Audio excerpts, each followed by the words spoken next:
Drug dealer অর্থাৎ নেশা বিক্রেতারা বড় কৌশলী হয়। তারা মানুষকে নেশায় লাগানোর জন্য অর্থাৎ নিজের নেশা বিক্রি করার জন্য বেশিরভাগ দুটি পদ্ধতি ব্যবহার করে।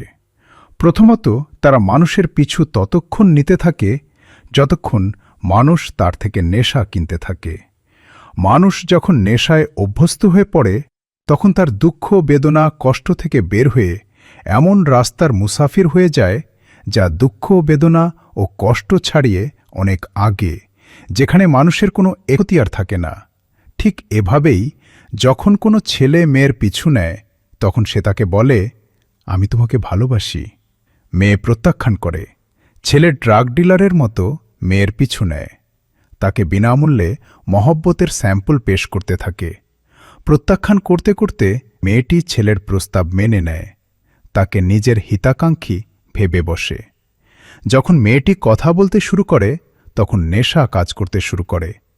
মেয়েটির কাছে হঠাৎ করে সারা দুনিয়া ভালো লাগতে থাকে। তার থেকে দুঃখ কমতে থাকে, বেদনা দূর হতে থাকে। উভয়ে রাত দিন যোগাযোগের উপর থাকে। ছেলে মেয়ের দুঃখ শুনে তাকে বোঝায়।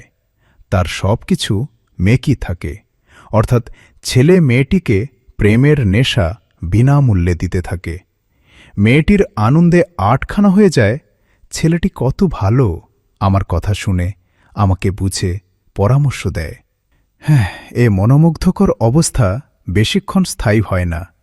যেই না ছেলেটি অনুমান করতে পারে মেয়েটি প্রেমের নেশায় অভ্যস্ত হয়ে গেছে, তখন সে ড্রাগ ডিলারের মতো নিজের আসল রূপ প্রকাশ করে। যে ছেলেটি আগে দিনে অনেকবার মেয়েটিকে নিজে ফোন করত, ব্যস্ততার বাহানায় সে এখন গায়েব। ড্রাগ ডিলারের একটি উদ্দেশ্য থাকে, অর্থাৎ সে পয়সার বিনিময়ে নেশা দেয়। ঠিক তেমনি প্রেম ও মহব্বতের নেশার জালে আচ্ছন্ন হাজারো মেয়ে আমার কাছে আসে। যখন আমাকে বলে, ছেলেটি আগে আমাকে প্রেমের হেভি ডোজ দিত, এখন সে ডোজ দেওয়া বন্ধ করে দিয়েছে। আমি তাকে বলি, ডোজ বন্ধ করে দেওয়ার অবশ্যই কোনো উদ্দেশ্য আছে। বেশিরভাগ ক্ষেত্রে মেয়েরা বলে, ছেলেটি আমার সাথে শারীরিক সম্পর্ক করতে চায়। প্রত্যাখ্যান করার কারণে সে প্রেমের ডোজ দেওয়া বন্ধ করে দিয়েছে।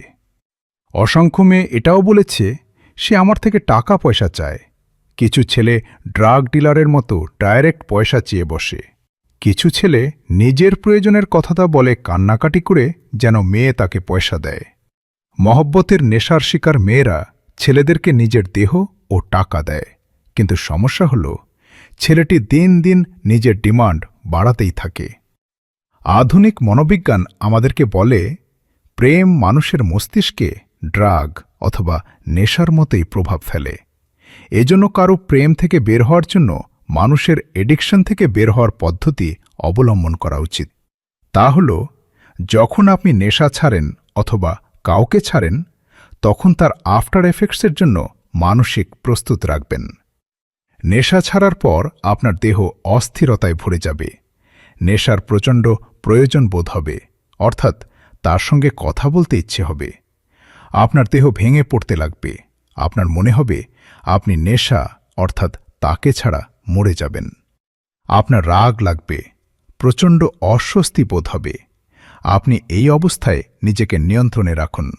নেশা গ্রহণ থেকে বিরত থাকুন, অর্থাৎ তাকে ছেড়ে দেওয়ার পর তার সঙ্গে পুনরায় যোগাযোগ করবেন না। কারণ আফটার এফেক্টসের কষ্ট সাময়িক হয়। আজ অথবা কাল আপনি কষ্ট থেকে বের হতে পারবেন।